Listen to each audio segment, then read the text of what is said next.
I'm Donna Bush with your CID TV News Brief on this Thursday.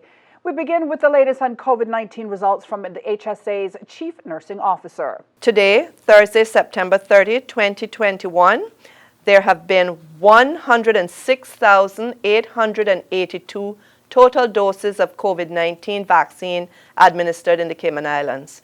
This comprises 55,174 first doses, 51,645 second doses, and 63 boosters. Coverage for the population, estimated at 71,106, is now 78% for the first dose and 73% for 2 doses. Boosters are being administered to persons who are most vulnerable due to serious medical conditions, such as being transplant recipients, dialysis patients, persons currently undergoing chemotherapy, and persons living with HIV or AIDS. With the anticipated arrival of a shipment of vaccine this weekend, we expect to expand the booster delivery from mid-October.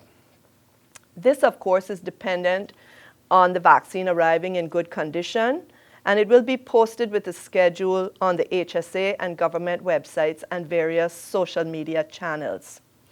The vaccination program will be moving to the Lions Center next week and will follow the delivery schedule posted.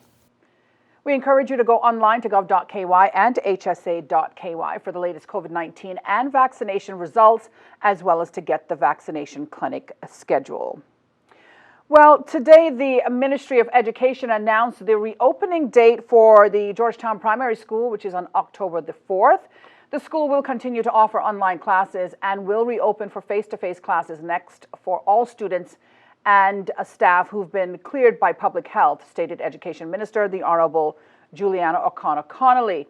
This will facilitate any reorganization that may need to occur at the school prior to the resumption of face-to-face classes and allow staff and families the chance to tend to personal matters before the school reopens. Now, the school will be moving to the mandatory health and safety protocols.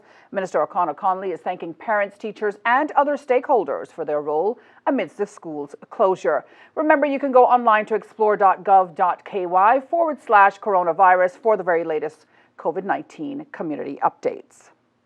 Well, today, the Cayman Islands Airports Authority, which operates the Owen Roberts International Airport on Grand Cayman and the Charles Kirkconnell International Airport on Cayman Brac, conducted a full-scale airport emergency exercise at the Owen Roberts International Airport.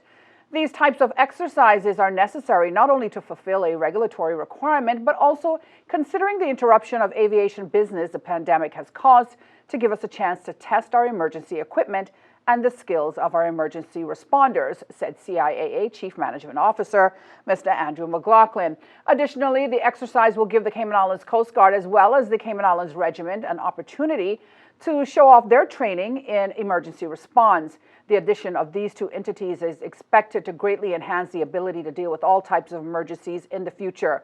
Now, the CIAA stages a full-scale emergency exercise at both the Owen Roberts International and Charles Kirkconnell airports every 2 years in order to test the ability of airport staff and emergency response agencies to work together to form an organized response to save lives and limit damage to property.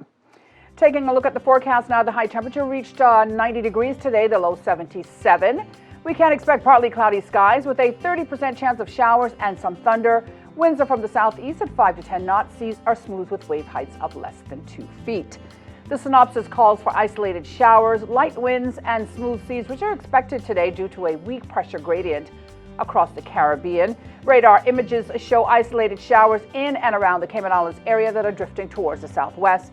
The National Hurricane Center in Miami, Florida is issuing advisories on Hurricane Sam and newly formed Tropical Storm Victor. For further details, you can go online to nhc.noaa.gov. Now, a reminder that you can find the latest on local weather conditions online at weather.gov.ky. And that's it for today's news brief here on CID Television. I'm Donna Bush, as always, thanking you for joining us and wishing you a safe and, of course, a wonderful night.